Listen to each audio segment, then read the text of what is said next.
Hello ma'am. उनके आ, ma'am, good evening. हाँ जी। Very good evening sir, कैसे हैं आप? बढ़िया। ओके, तो सबसे पहले तो मैं आपको बहुत बहुत बधाई देना चाहूंगी सर कि आपने इतना जो टफ एग्जाम ये है, नो डाउट कि यूजीसी नेट जेआरएफ जो है अपने आप में काफी टफ लेवल का एग्जाम है, नेशनल लेवल का एग्जाम है, और आपने इतना मेहनत किया है और इतना अच्छा रैंक भी अचीव किया है। तो आपको तो खुशी होगी ही, नो डाउट आपसे हम बात करेंगे, बट मैं आपको बता दूं कि जब हमने आपके बारे में या बाकी स्टूडेंट के बारे में सुना कि बच्चों ने जेआरएफ क्रैक किया है, नेट क्रैक किया है या पीएचडी क्रैक किया है, तो हमें लगता है कि यार हम ही सक्सेसफुल हो गए हैं। और हमें जो खुशी होती है ना, हम वो चीज मतलब नहीं सकते, उस चीज को शो नहीं कर सकते हैं। तो चलिए, डिस्कस तो हम करते रहेंगे। तो सबसे पहले आप बताइए, आपको कैसा फील हो रहा है? मुझे बहुत अच्छा लग रहा है because this is quite a tough exam and at an all India level where around 9 lakh participants are there. ऐसे एग्जाम में for somebody like me who is a working professional with more than a decade of work experience, तो time को manage करके ऐसे 99.99 percentile लाना is a big achievement, and it's a big confidence booster that age is not a barrier to any kind of achievement, and that if where there is a will there is a way. And अगर आपने किसी चीज को श्रद्धा से शिद्दत से पाने की कोशिश की है तो आप सिंसियर रहिए और आपको कामयाबी जरूर मिलेगी। नो डाउट, बिल्कुल। तो सर, ये रिजल्ट जब डिक्लेयर हुआ तो उसके बाद फिर पेरेंट्स का क्या रिएक्शन रहा? वेल, पेरेंट्स मेरे बहुत ही खुश थे। Like my mother was specially happy because she is also doctorate. She is now recently retired as a principal. I mean, she had done a PhD in political science, and so she used to always boost me and always egg me on to at least get a doctorate done. So I think with this, I have taken the first step towards achieving my dream of becoming, you know, getting a doctorate and pursuing PhD. So yes, parents were overjoyed, no doubt. या no doubt, और specially जब घर में खुद एक doctorate level का बंदा हो जो कि आपके पेरेंट्स हैं, तो वो इस ऑनर को अच्छे से समझते हैं कि ये जॉब कितनी मतलब ऑनरेबल है, एक रिनाउंड जॉब है।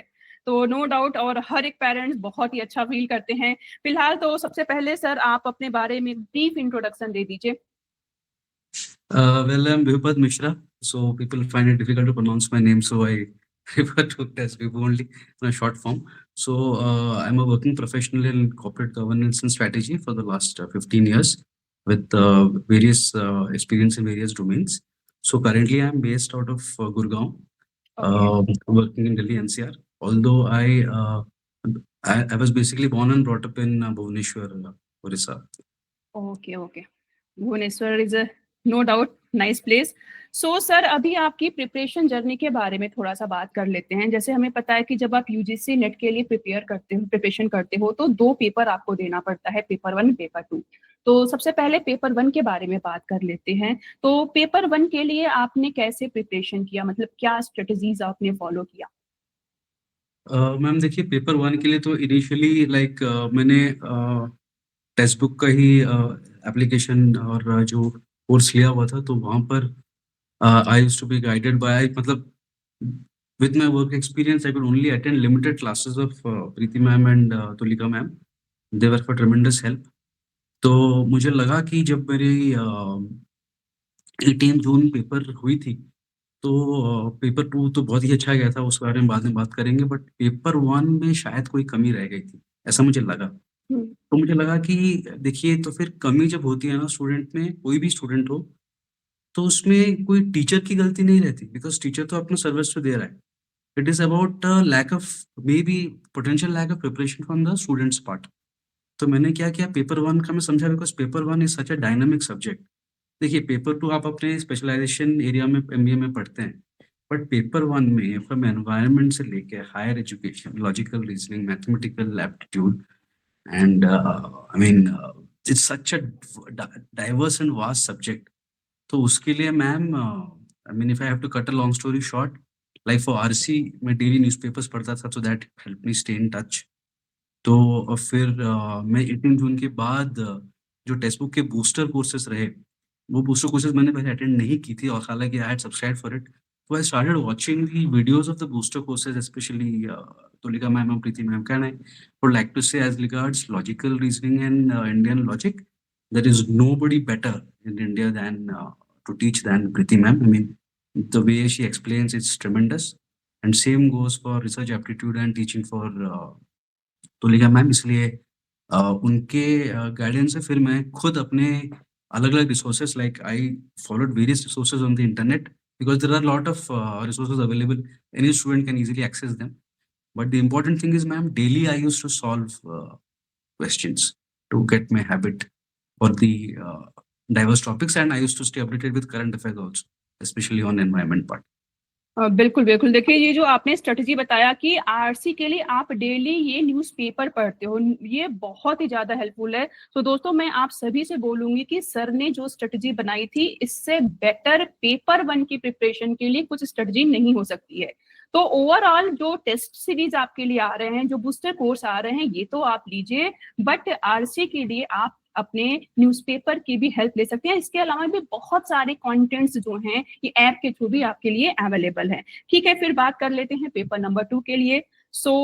आपका पेपर नंबर 2 था मैनेजमेंट। तो सर, पेपर नंबर 2 के लिए क्या प्रिपरेशन रहा, क्या स्ट्रेटजी रही? देखिए ma'am, to be very honest, paper number 2 when I started first preparing in end February, March of this year. Yeah. For my first attempt, like I was actually clueless because it has been more than a decade, possibly 12 plus years since I had pursued my MBA and had cleared and had been started and had resumed working after MBA. So to start from scratch was difficult. So that's where actually at that time the textbook faculty who was there, Divyani ma'am, she helped a lot. She laid the foundation for the basics, and to solve her daily sessions and attend all the booster courses of Divyani ma'am. It was a tremendous experience that actually helped me during and then of course after towards the end of May, ma'am, when you Monica ma'am joined in. So it was a tremendous help to bolster my weak subjects, that was finance units 4 and 5, and to an extent a little bit of HR and all. So for paper 2, if I have to just try to summarize, because I know if I go on, it'll be a long time, but you know, in the interest of time and students, so paper 2, my strategy was very simple. Daily, I used to solve 40 questions, minimum 40. It could be 50, it could be 60 also. So minimum 40 questions spanning across each arena. Then secondly, मैंने अपने जो strong areas थे, उसको neglect नहीं किया, कि उसको नजरअंदाज नहीं किया, कॉम्प्लेसेंट नहीं हुआ कि स्ट्रॉन्ग एरिया ये हो जाएगा। मैं स्ट्रॉन्ग एरियाज में प्रैक्टिस करता रहा। साथ ही साथ जब मैं डेली लाइक आपके 4 PM की क्लासेस होती थी, to all the students watching, Monika ma'am used to take a class 4 PM on YouTube, and at 6 PM she used to take a class on textbook which was free to all. So I used to make sure no matter how much the meetings I may have, then I used to watch recordings if I was busy in work, or else as much as possible I used to attend live, because when you attend a class live and solve questions and you understand how much the competition around you is faring with vis-a-vis respect to you, then you get an idea how much of preparation you are either lacking or you need to prepare more. So that was my strategy to understand what was my competition around. Then secondly, ma'am, there are many resources available on the net, including of textbook and others, who give you test series, mock tests and all. So I kept on doing that.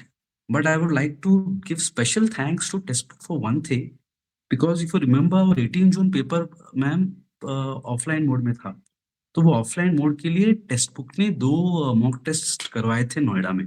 Yes. तो I was lucky that I am staying in Gurgaon. थोड़ा मेरे घर से 2 घंटा रास्ता है, but I took the effort. I went on those 2 Sundays. I think one was on 14th May, I think. I'm forgetting the other date. So मैंने दोनों test mock test attend किए, एंड वो मॉक टेस्ट तो मेरे को समझ में आया कि where I need to do time management, where the strong areas I am doing well. तो वो एंड जो सेकंड मॉक टेस्ट हुआ था उसमें मेरे 240 मार्क्स आ रहे थे, तो that was a great confidence booster ma'am, it was a ट्रेमेंडस confidence booster.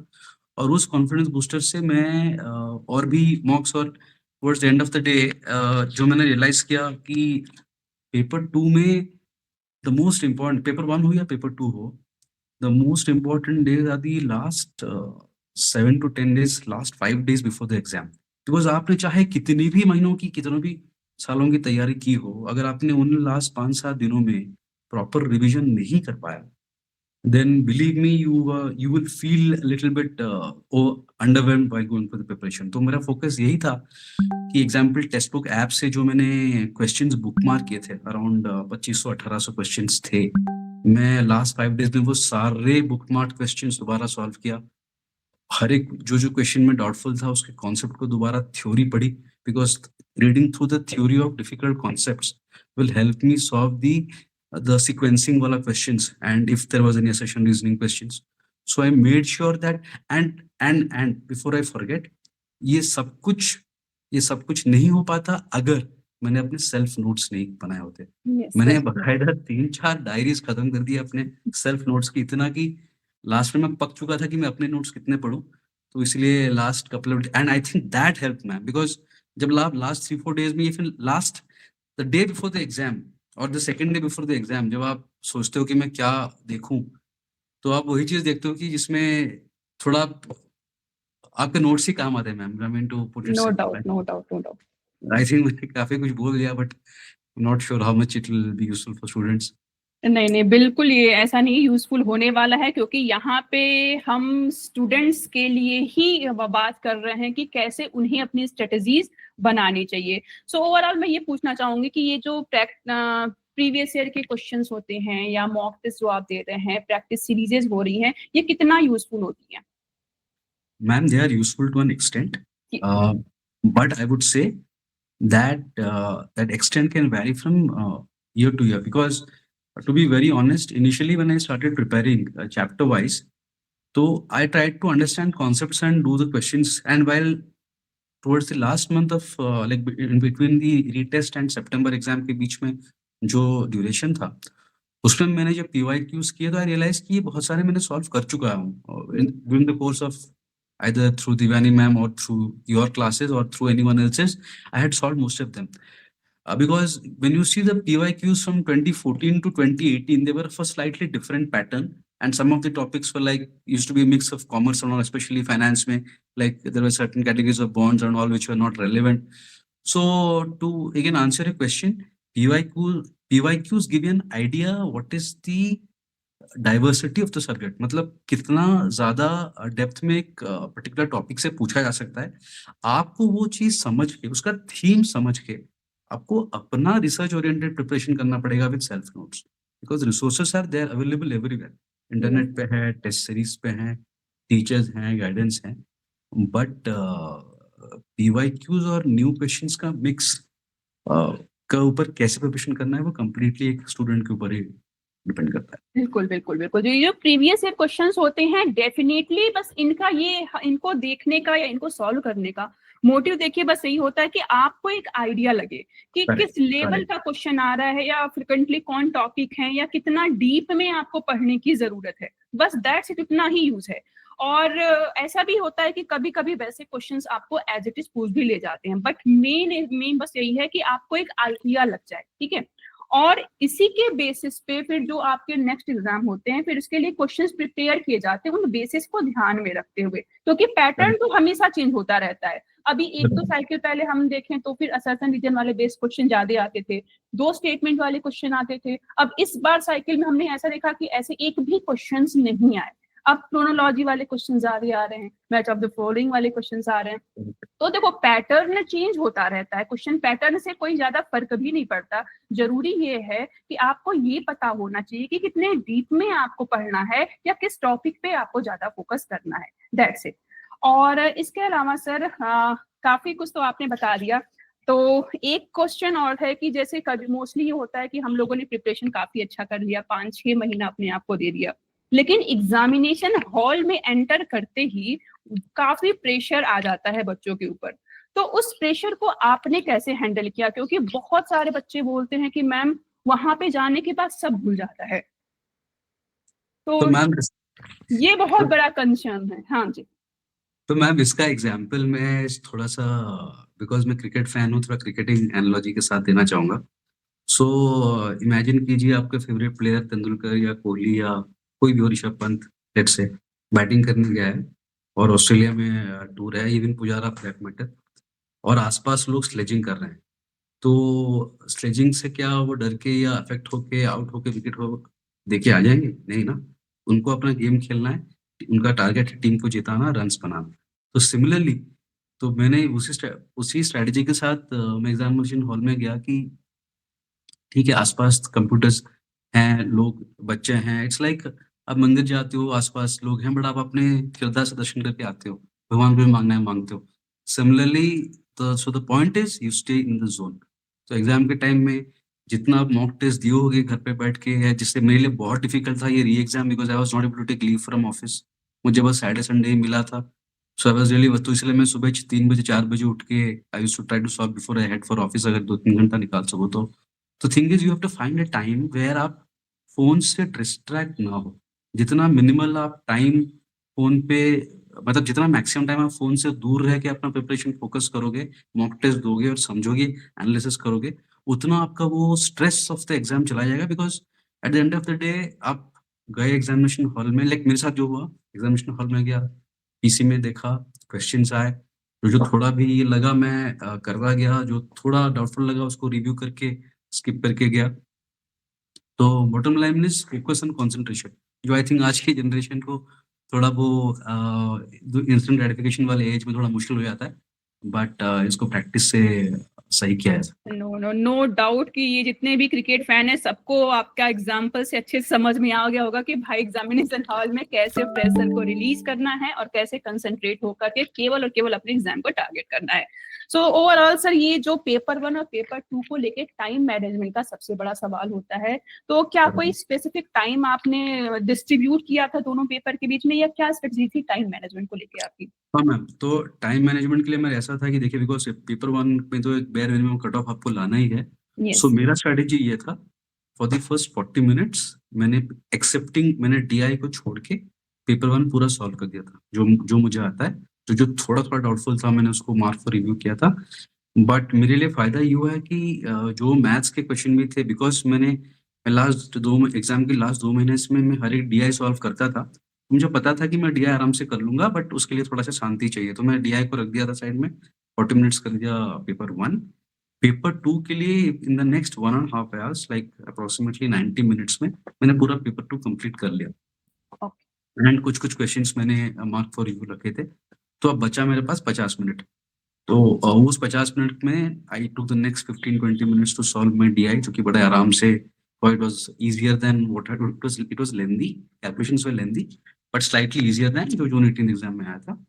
उसके बाद जो बचा मेरा लास्ट हाफ एन आवर, उसमें मैंने जो जो क्वेश्चंस आंसर करके मार्क फॉर रिव्यू रखे थे, या जो एक आध 2-3 क्वेश्चंस थे जो आंसर नहीं किए थे, मैं उस पर फोकस करके I try to answer them.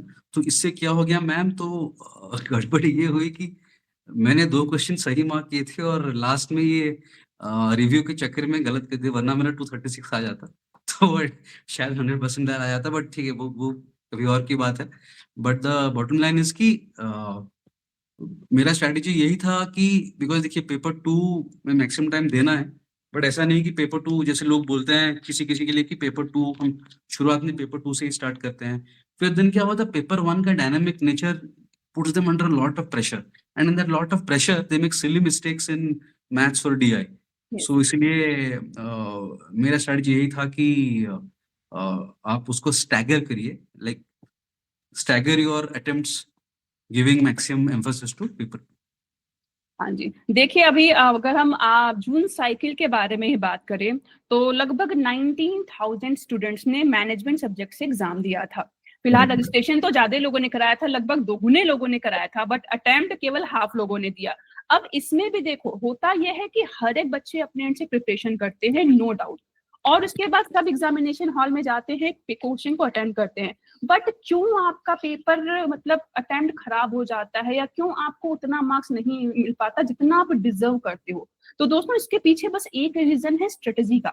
अब जैसे कि विभू सर ने आपसे बताया और आपने क्लियरली इस चीज को सुना होगा कि सबसे पहले आपको एग्जामिनेशन हॉल में जो सिंपल क्वेश्चंस हैं जिसपे आप 100% कॉन्फिडेंट हो वही करना है। जहां पे भी डाउट हो, जहां पे भी थोड़ा टाइम टेकिंग वाला क्वेश्चन हो, उसको आप मार्क का रिव्यू करके आगे बढ़ो, और वाकई में यही सबसे सही स्ट्रेटजी होती है। और नो डाउट सर, आपने ये जो स्ट्रेटजीज फॉलो किया है या जो भी चीजें बताई हैं, एक हम कह सकते हैं कि ब्रिलियंट ये आपका माइंड है, इसमें कोई शक नहीं है। और ना मैं प्राउड से बोल रही हूँ कि जब आप पेड सेशन में आप होते थे एंगेज्ड, और आप जिस तरीके से रिस्पॉन्स करते थे, या मुझे याद है जब मैं प्रैक्टिस सेशंस कराती थी और आपके जो रिस्पॉन्स आते थे, तो एक देखो टीचर्स को एक आइडिया लग जाता है कि स्टूडेंट्स की परफॉर्मेंस कहाँ पे है या उसको कितना इम्प्रूव करने की जरूरत है। इवन मुझे याद है कि आपसे एक दो बार हमने टेलीग्राम ग्रुप पे भी आपके कुछ क्वेश्चंस रहे, आपने मेरे से पूछे हैं कंफर्मेशन के लिए, तो मैंने उसको क्लियर किया है। और ऐसा नहीं है कि हमें भी मेहनत करना पड़ता है टीचर बच्चों के लिए, तो फील तो हो जाता है कि हाँ कौन बच्चा कितना मेहनत कर रहा है, या उस हिसाब से हम बच्चों को भी गाइड करते हैं कि भाई आपको अभी आपका ये वीक पॉइंट है, आपको इस पर मेहनत करने की जरूरत है। But I don't think so कि मैंने कभी आपको ये बोला हो पर्सनली कि नहीं सर आपका ये वीक पॉइंट है। नो डाउट एक आइडिया लग जाता है, बट अच्छी बात है फाइनली हम बच्चों से आपको तभी इंट्रोड्यूस करा पाते हैं जब ऑफिशियली आपके पास वो सर्टिफिकेट होता है। No doubt.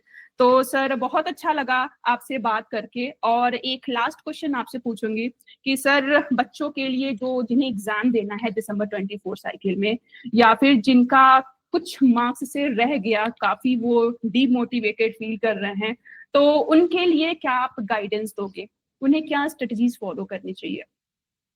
अब बताता हूँ मैम, उससे पहले कि ये सेशन एंड हो, I need to acknowledge even Shubham sir from Tesco, because उन्होंने हमें मार्केटिंग पढ़ाई एंड कुछ कुछ फाइनेंस टॉपिक्स कराए। उनके में कॉमर्स सेशन भी रात को 10 बजे कभी कभी वीकेंड्स पे अटेंड करता था। So he was also of a tremendous help, so thank you Shubham sir. And okay, now coming back to जो स्टूडेंट्स अब दिसंबर एग्जाम देने वाले हैं, I will say your hope, you should keep up your hope and this is the time when you'll definitely crack it. अब मैं अपना example देता हूँ। मैं जब जून 18 एग्जाम में मेरे हार्डली 20-21 नंबर बन रहे थे पेपर 1 में, और अभी विद इन 2.5 months सितंबर में जो एग्जाम हुआ अपना, I have been able to get around 36 to 38 questions right, so which I could do because of my dedicated focus. So अगर और लाइक पेपर 2 में तो नॉर्मल प्रिपरेशन था ही, सस्टेन कर रखा था। तो अगर 2 महीने में इच्छा के साथ despite my work like working constraints and all I could do it, then you students who are having daily 24 hours in a day, if you are able to manage your time well, why can't you do? So 2 चीजें, just trust yourself, अपने आप पे भरोसा रखिए, because self belief will go a long way in helping you clear. Second thing, daily at least 40 to 50 questions कीजिए, stay consistent. और तीसरी चीज, keep your eyes and years open. I am sure आप सभी लोग यूट्यूब में बहुत सारे सब्सक्रिप्शंस करते हैं, ये करते हैं, बट ये सारे सब्सक्रिप्शंस के बीच अपना फोकस मत हटाइए। आपको पता होना चाहिए कि आपके कौन से स्ट्रॉन्ग एरियाज है, कौन से वीक एरियाज है। Focus on the weak areas no doubt, but strong areas को इग्नोर मत कीजिए और कंसिस्टेंट प्रैक्टिस करते रहिए। अब डेफिनेटली आपका जीआरएफ हो जाएगा। और आई होप कि ऐसे ही माध्यम में यही फ्यूचर जीआरएफ सक्सेसफुल कैंडिडेट्स के साथ भी हम वार्तालाप करने का भी मौका मिले। नो बिल्कुल बिल्कुल सर। सो बहुत अच्छा लगा आपके साथ मिलके, और बाकी एस्पिरेंट्स को भी मैं यही बोलूंगी कि ये वीडियो देख करके भी आपको काफी मोटिवेशन मिला होगा, और आपको भी एक आइडिया लगा होगा कि जैसे विभू मिश्रा जी ने all India 3rd rank achieve किया है, वैसे आप भी ऑल इंडिया रैंकर बन सकते हो। और ऐसा कुछ भी नहीं है कि एक बार अगर आपने अटेम्प्ट दिया, एग्जाम क्रैक नहीं हुआ कुछ नंबर की वजह से, तो आप वीक हो, ऐसा कुछ भी नहीं होता है। ठीक है, तो बस जैसा कि सर ने बोला है, आपको भी अपने स्ट्रॉन्ग पॉइंट को ध्यान में रखते हुए वीक पॉइंट पे काम करना है, और कंसिस्टेंट बेसिस पे आपको पढ़ाई करनी है। ऐसा नहीं है कि एक दिन आज आपने सेशन देख लिया, मोटिवेटेड फील करने लगे और आज आपने 10 घंटे पढ़ाई कर ली, फिर 2 दिन आराम कर रहे हो। ये बिल्कुल भी नहीं करना है। कंसिस्टेंट बेसिस पे एक फिक्स टाइम और आप अपना सेट कीजिए और उस बेसिस पे ही पढ़ाई कीजिए। दिसंबर साइकिल के लिए भी ऑलमोस्ट 2 मंथ का टाइम है, और नो डाउट अगर आप ऑनेस्टी के साथ प्रिपरेशन करोगे तो दोस्तों हर हालत में सिलेक्शन आपका होगा। इस चीज की गारंटी तो मैं दे सकती हूँ, बट सही टाइम को मैनेज करके चलना है, सही स्ट्रेटजी को फॉलो करना है। ठीक है, आई होप कि आप लोगों को इस सेशन से काफी बेनिफिट मिला होगा। इसी के साथ बाकी सारे जो भी अचीवर है उनके साथ भी हम आपको इंट्रोड्यूस कराऊंगे, जिससे टाइम टू टाइम आपको मोटिवेशन भी मिलता रहे। और वो स्टूडेंट जिनका अभी एग्जाम क्रैक नहीं हो पाया है दोस्तों, तो आपके लिए भी बूस्टर सेशंस अवेलेबल है, आप कोर्सेज परचेज कर सकते हैं। बाकी जो भी जानकारी है उसके लिए कॉन्टेक्ट नंबर दिया गया है और नीचे डिस्क्रिप्शन बॉक्स में सारी ही रिलेटेड लिंक्स भी दी हुई हैं। सो इसी के साथ सेशन एंड करूंगी। Thank you so much Vibhun sir.